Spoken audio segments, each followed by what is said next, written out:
बोलो श्री विष्णु भगवान की जय, गरुड़ जी महाराज की जय, सनातन धर्म की जय, माता पिता गुरुदेव की जय, गंगे हरिद्वार की जय। तो सूत जी बोले थे गरुड़, शौनकादि के वचन सुन पीपल की तरह कपामान हो जाओगे। उपकारात में फिर भी केशव गरुड़ जी ने कहा, हे भगवान, मनुष्य परमादि या बुद्धि द्वारा तन को प्राप्त कर नरक में ना जाने से ऐसा कौन सा उपाय है जो हमें नरक की यातना ना करनी पड़े, वह मुझे बताइए। संसार रूपी समुद्र में डूबे हुए तथा दीन और जिन ऐसे पाप करें जिसकी नाश हुई बुद्धि को किस प्रकार से आश्वासन करें? ऐसे मनुष्यों को उद्धार कैसे होगा? हे माधव, कोई शास्त्र प्रवक्ता कोई उपाय करिए जिसके उपाय से मनुष्य सद्गति को प्राप्त कर सके। भगवान कहते हैं, गरुड़, तुमने मनुष्य के हित के लिए जो प्रश्न मुझसे किया है, ये प्रश्न मैं आपको कहता हूं, जो सावधान होकर सुनो, विस्तार से सुनिए। जिन पुत्र रहित पापी पुरुषों की दुर्गति होती है, भगवान के पुत्र हरित होता है। जिसका पुत्र नहीं होता उसकी दुर्गति होती है, उसको स्वर्गलोक में नहीं जाता। पापी पुरुषों की दुर्गति वह पूर्व में कही गई। हे गरुड़, पुत्रवान पुरुष तथा धार्मिक पुरुष दुर्गति कभी नहीं होगी। तो महाराज ऑपरेशन कैंसर पुरुषार्थ मनुष्य हमें ऑपरेशन कैंसर कराऊं नहीं। पुत्रवान पुरुष तथा धार्मिक तथा सद्गति को कभी प्राप्त नहीं होगा। जिन्हों बेटो है उन्हें हमेशा पिता ने स्वर्ग लोक में पहुंचाया। बेटे ने बिना गति नहीं। मैं उन दिन आपने कहा, पुत्र बिना कोई गति नहीं है। कौन करेगा उसके पीछे कर्म? ना 9वें दिन की क्रिया होती है, 10वें दिन की क्रिया होती है और 11वें दिन की क्रिया होती है। ये 3 दिन क्रियाएं अपने ब्राह्मणों कुल में होती है और 11वें दिन अपर गर्भ भूतक निवारण। सुबह क्रिया हुई और लगभग 11-12 बजे घर से सूतक निकल जाता है। तो भगवान कहे, भाई 12 बजे के बाद सूतक निकलने के बाद एकादशा और द्वादशा ये 2 भोजन सूतक का नहीं रहता। एक धर्मात्मा मनुष्य, भगवान के जो धर्मात्मा मनुष्य है, जो भगवान को भजता हो, भगवान की माला फेरे, जो मेरे प्रति है, उसका अगर बेटा भी नहीं है तो भी मैं उसको सद्गति पहुंचा दूंगा, स्वर्ग लोक में पहुंचाऊंगा। उसको मैं कभी प्रेत योनि में नहीं जाने दूंगा। और जिसके पीछे क्रियाएं नहीं होती, नादशा, द्वादशा, एकादशा और द्वादशा, ये क्रिया अगर नहीं है तो वो प्रेत जोड़ी में जाए, भूत और फिरे। और जिन दिन भूत प्रेत की जोड़ी पूरी हुई, उस दिन उसकी स्वर्ग लोक में निवारण हुआ। यदि अशुभ कर्म या योग बल से पुत्र का जन्म नहीं हुआ, फिर भी वह परोपकारी ऐसा उपाय अवश्य करे। भगवान के कोई बेटो नहीं है तो कोई उपाय ढूंढो, कोई कथा करो, कोई एकाशना करो, कोई भगवान के प्रति भाव रखो, या कुलदेवी की प्रार्थना रखो, या कोई पढ़ लो। जो आपने पुत्र वास्ते कोई अनंत टोटका करो, कोई कटी जावे, कोई भगवान का प्रति भाव रखे, कोई अलवाना पगे फिरे, कोई कहीं छोड़े, कोई कहीं छोड़े कि भाई मुझे पुत्र चाहिए। इसी तरह भगवान कहते हैं, भाई अगर आपसे नहीं होता तो मैं आपको रास्ता दिखाता हूँ। या तो सचचंडी विधान, एक सचचंडी आ गए, 9 दुर्गा, जो को 9 दिन यज्ञ वाले, उसे सचचंडी करते हैं। एक नवचंडी है, एक सचचंडी। सचंडी वे हवन करो तो 9 दिन घर में हवन आ गए, उसको सचंडी करते हैं। भगवान के कहे तो वो करना चाहिए। अथा हरिवंश पुराण श्रवण करें, शिव पुराण पढ़ो, अगर हो सके। दूसरा उपाय है शिव पुराण। शिव पुराण अगर पढ़ो तो अवश्य आपको पुत्र की प्राप्ति होगी। आराधन कर बुद्धिमान पुत्र प्राप्त करे। बुद्धिमान दो जना आपस पड़परा और अभिमान भगवान कहे भाई पुत्र उत्पत्ति करो। जो पिता को पुण्य मारक और पुत्र उदार करें, इसलिए ब्राह्मणों ने इसी पुत्र को ऐसा इसका नाम रखा गया है। धर्मात्मा एक पुत्र को संपूर्ण कुल का उद्धार कर देता है। एक बेटो अगर वह पूरे कुल ने तार दे। और पुत्र स्वर्ग की लोक में प्राप्ति करवाता है।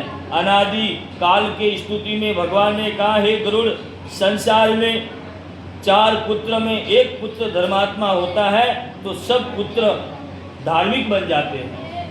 चारों में एक अगर हक हो जावे तो सबों ने रास्ते पर आना। इसी तरह पुत्र महत्व वेदों में कहा गया है कि मनुष्य पुत्र का मुख देखकर पितृऋण से मुक्त होता है। पिता अपने पुत्र का मुख देखकर मुक्त होता है, और जिस दिन वो पुत्र अपने पिता को कंधा देकर शमशान तक लेकर जाता है, तब जाकर उस पिता का ऋण मुक्त होता है। पुत्र का संस्पर्श करने से मात्र वो तो खाली हाथ लगा दे तो भी वो सद्गति प्राप्त है। इसी तरह मात्र देव, पितृ, मनुष्य तीनों रण से अगर यमलोक आदि का लांघ कर स्वर्ग आदि लोक में जाते हैं। सर्वमान वर्ण स्त्री पुरुषों का वेद विदिक विवाहित स्त्री का नाम बरमोड़ा कहा गया। भगवान कहते हैं कि मनवाचित और काली स्त्री परस अपने गोत्र की स्त्री, ये नहीं कि आप कोई बीजी घर में लुगाई डालो और पछे आप पुत्र पैदा करो। लोगों को कहना है भाई मार लारे आई तो वही ब्राह्मणी है, पर जी नहीं, मेरा खून अलग है, मारो ब्लड अलग है, उनोरा खून अलग है। अगर खून आपस में मिले तो गोत्र मिलता है, सही है। और गोत्र मिलने से पुत्र पैदा होता है, वह स्वर्ग लोक की प्राप्ति करवाता है। अगर गोत्र ही नहीं मिले और पुत्र पैदा करो तो वो पुत्र अपने स्वर्ग लोक में ले जावे नहीं, ये शास्त्र कहता है। जो स्त्री वेदांत विधि द्वारा विवाहित स्त्री का नाम बरमोड़ा कहा गया है। जो ब्याह करो, पे हस्त मिलाप करो, समय लगन जोवो, टाइम देखो, उन बाद में विवाह फेरा करो और उससे विवाहित स्त्री से पुत्र होता है तो वो स्वर्ग लोक में ले जाता है। उसी स्त्री का पुत्र स्वर्ग लोक में ले जाता है। अविवाहिता किसी स्त्री से जो पुत्र होता है वह पिता को नरक में ले जाता है। अविवाहिता ब्याह करिए नहीं, ऊपर वाले अपने घर में ले बढ़ो, तो भगवान तो भी ना दे कि भाई अगर ब्याह नहीं करते पुत्र पैदा करो तो नरक रस्तो जो। अविवाहिता स्त्री से पुत्र होता है तो वो पिता नरक में जाता है। हे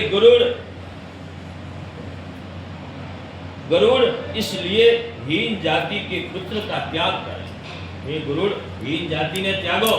अगर अपने ब्राह्मण कुल का है तो ब्राह्मण कुल से विवाह कीजिए।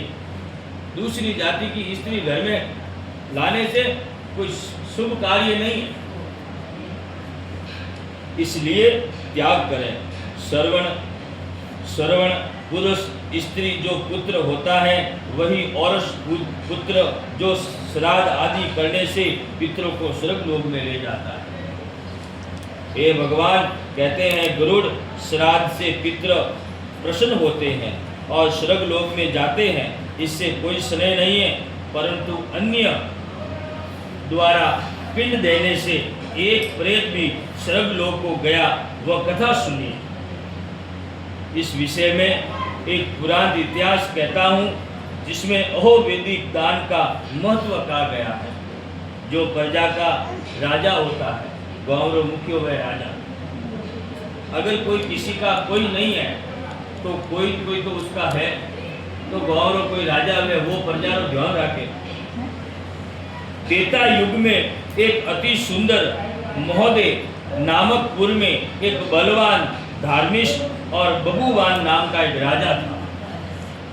वो यज्ञ दान करने वाला, ब्राह्मणों को संस्कार करने वाला, शील उच्चार और गुण आदि तथा क्षत्रिय धर्म से युक्त था। वो राजा था, दंडनीय पुरुषों को दंड देता था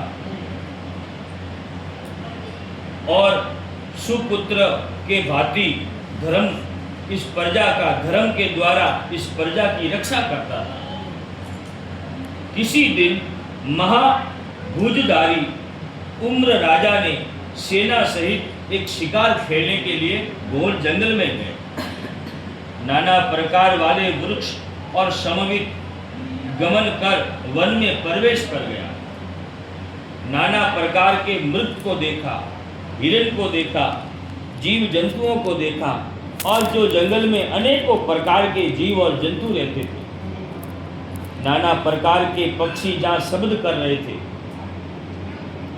वैसे में वन में राजा को एक मृग दिखा, हिरण दिखी हुई। तो राजा ने उस हिरण के पीछे लेकर भागने लगा और वन में प्रवेश कर गया। घोर जंगल के बीच में क्यों भागता गया, हिरण आगे और राजा पीछे। चलते चलते राजा को मृग को नहीं देखा और केवल मार्ग में एक वेदन प्यास लगी। राजा ने तिल लागवा लगी तो उसने सोचा कहीं जल होगा तो पिएंगे। उसने एक मृग वन में प्रवेश करता, राजा ने एक मृग को नहीं देखा, केवल मार्ग में रुधिर गिरता हुआ और एक बाण छोड़ा। उन राजा एक बाण छोड़ियो भी मृग दिखे है नहीं, पानी की आवाज़ जरूर आवे तो कभी भला माते पानी पीतो वेला तो एक बाण छोड़ो देखो नहीं कह दो और मर। उसी तरह उस राजा ने एक बाण भेज दिया और वो बाण उस मृग को लग गया।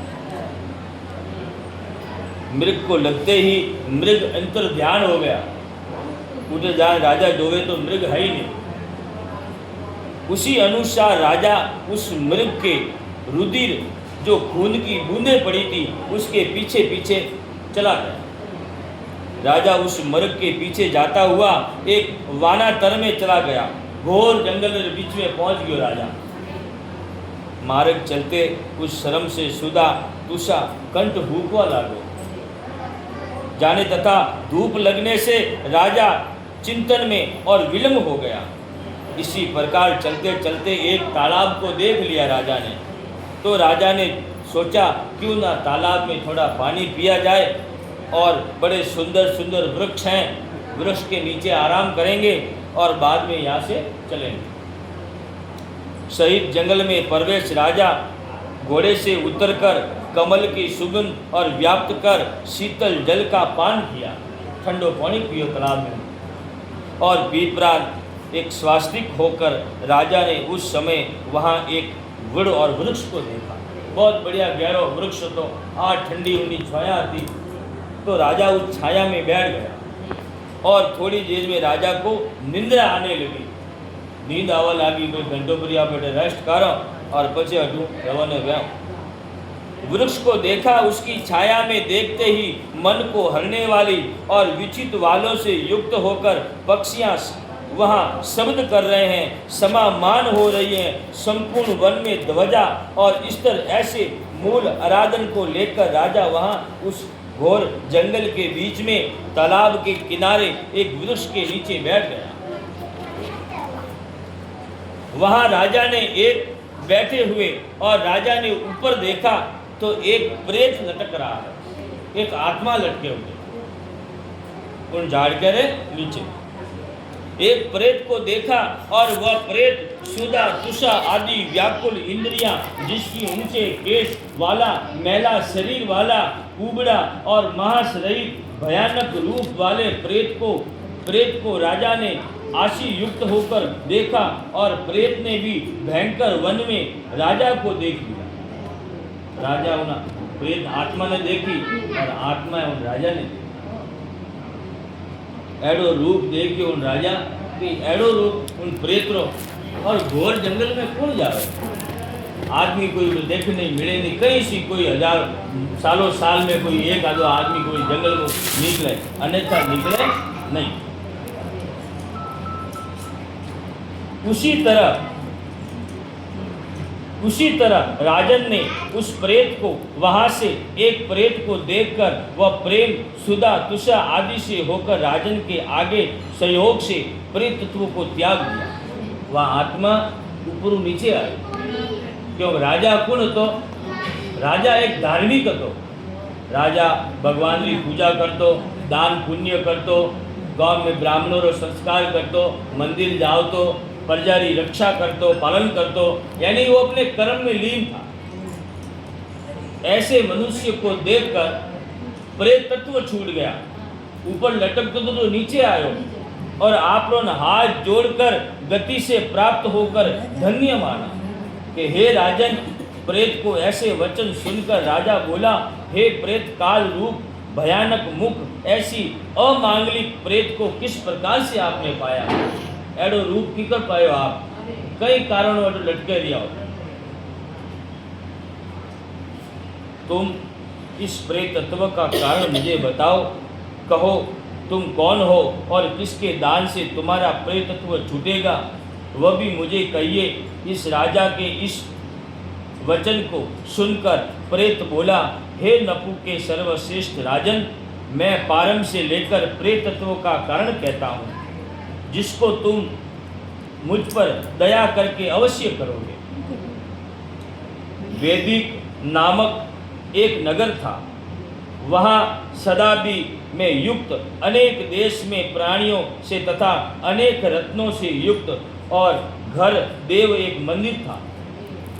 अनेक प्रकार की धर्मों से परिपूर्ण था। उस नगर में मैं सदा देवताओं का पूजन करता था और रहता था। मैं जाति का वैश्य हूँ।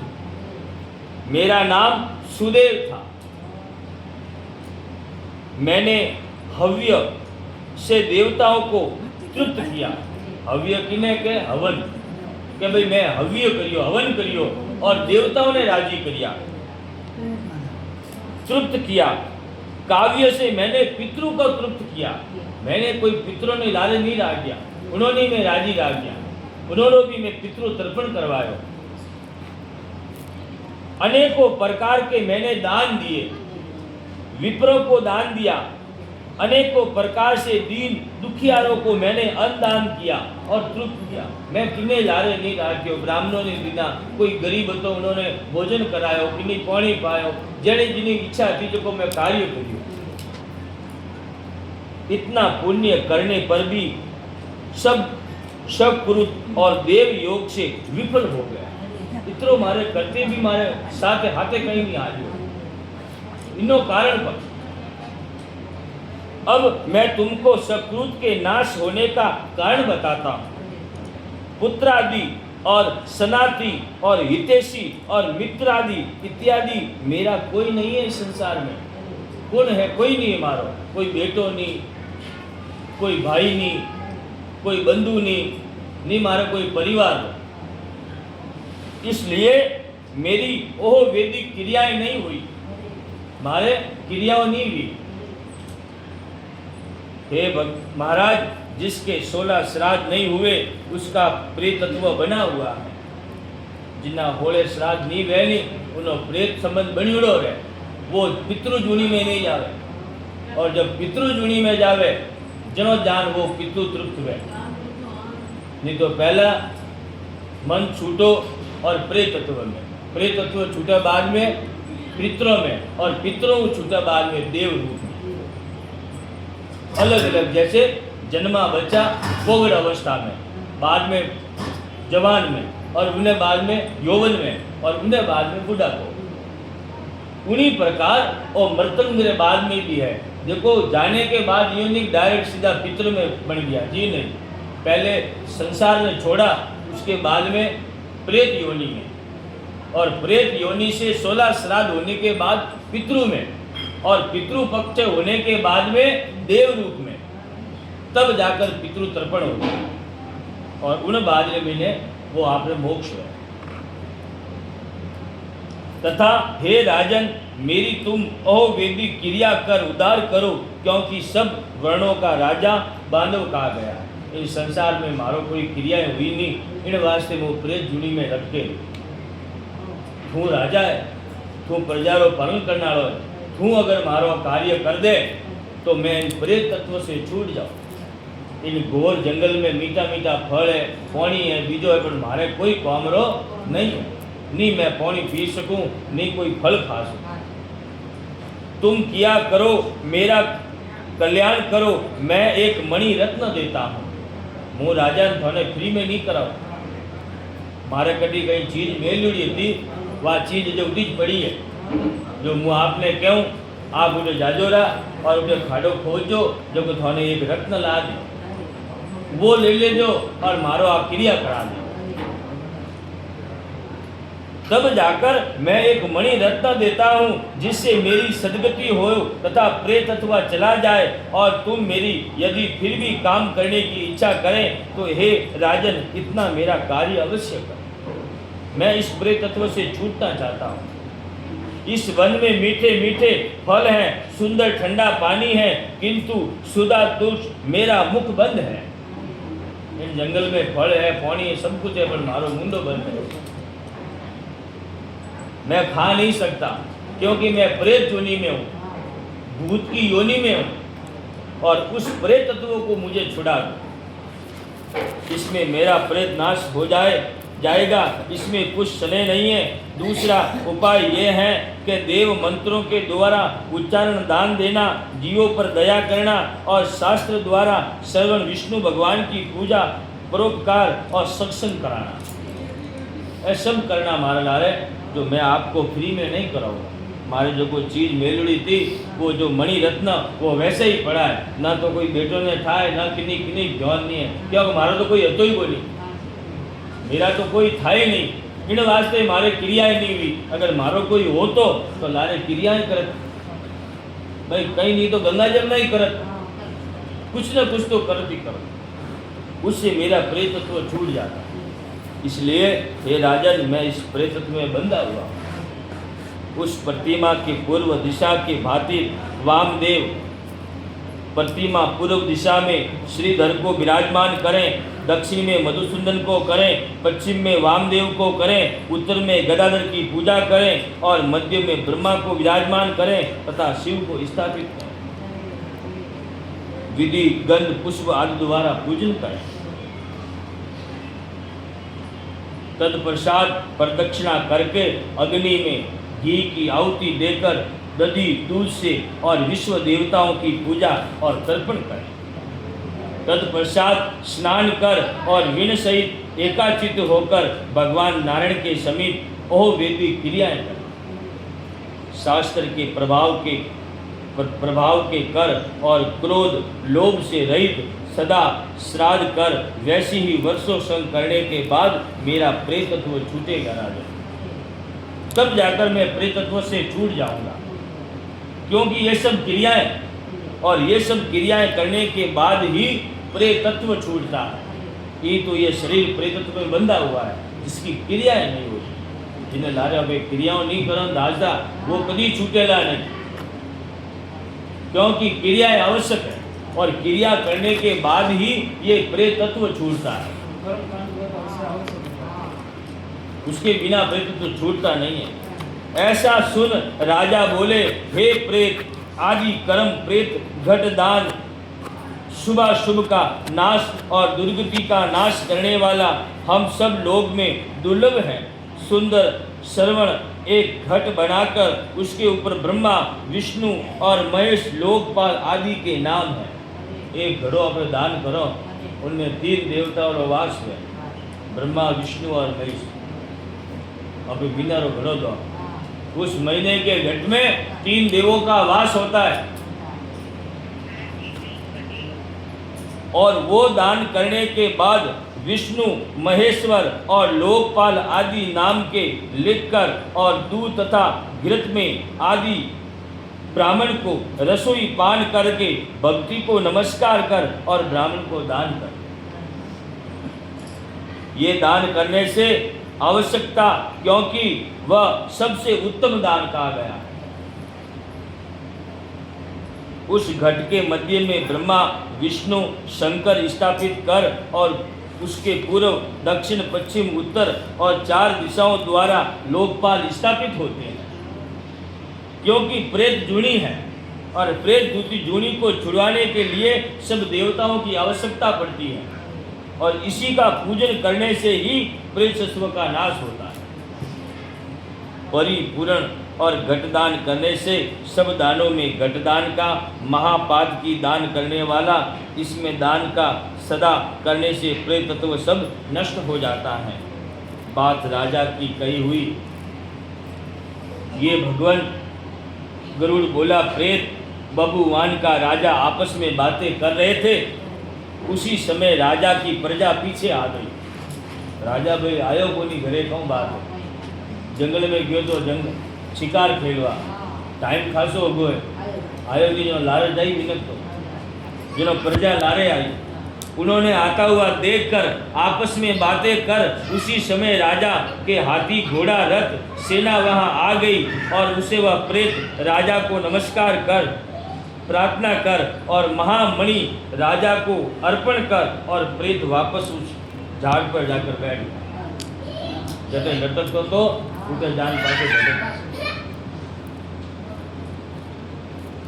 उस वन में निकलकर अपने देश और गांव को जाकर उस राजा ने जैसे प्रेत ने कहा था उसी तरह वचनों को उस राजा ने विधि पूर्वक ओह वैदिक क्रियाएं की। जीवन प्रजा कहो ज्यों ज्यों राजा कि भाई यो यो करजे ए सब करवाना तरीका यो करियो ही मारी प्रेतत्व छूटेगा अन्यथा नहीं। पुण्य से और प्रेतत्व से मुक्त हो और स्वर्ग लोक में चला गया। अब राजा करने वालों गुण तो राजा क्योंकि प्रजा रो गाँव रो कोई भी एक बाहर हमंड वालों है और एक गाँव में सरपंच बनाओ कारण वास्ते बनाओ कि ऊपर गाँव की कोई सुधार ला सके मेंटेनेंस देखे कि भाई गाँव में कई चीज़ों की जरूरत है पानी की जरूरत है नल लगावना रस्ते की जरूरत है तो वो सरपंच है। जो पहला राजा महाराजा होता और राजा महाराजा तो देखिए सब लोग काम करता जमीन सब उन्होंने थी अपन तो सिर्फ काम करता और अपन टक्को मिलता। उसी तरह उस राजा ने उस प्रेत तत्व के कहने से अहो वैदिक क्रियाएं की। उसी क्षण वो प्रेत तत्व से मुक्त होकर स्वर्ग लोक में चला गया। छूट गयो दाऊदो और स्वर्ग लोक में गयो। अन्य के किए श्रद्धावी प्रेत सदगति को प्राप्त हुआ पुत्र। इसलिए भगवान कहते हैं कि पुत्र आदि करने से कौन दुर्गति होता है। भगवान के बीजो तो राजो तो गौरव उन करियो वो छूट गो तो बेटो तो बचे कहूँ अपने कसी नहीं तरह पे तो आप फिर भी नरक में जाने की जरूरत नहीं रहेगी। अन्यथा इसमें कोई संदेह नहीं है। गरुड़ जिस पवित्र इतिहास को सुनता है या सुनाता है ऐसे लोग पापाचारी होते हुए भी प्रेत तत्व में कभी नहीं जाते। भगवान के कोई हुणी या हुनाई तो वो भी प्रेत तत्व छूट जाए। इसलिए गरुड़ पुराण पाप पुण्य द्वारा प्रेतत्व नाश द्वारा अध्याय समाप्त। बोलो श्री विष्णु भगवान की जय। गरुड़ जी महाराज की जय। स्वर्गवासी आत्मा की जय। माता पिता गुरुदेव की जय।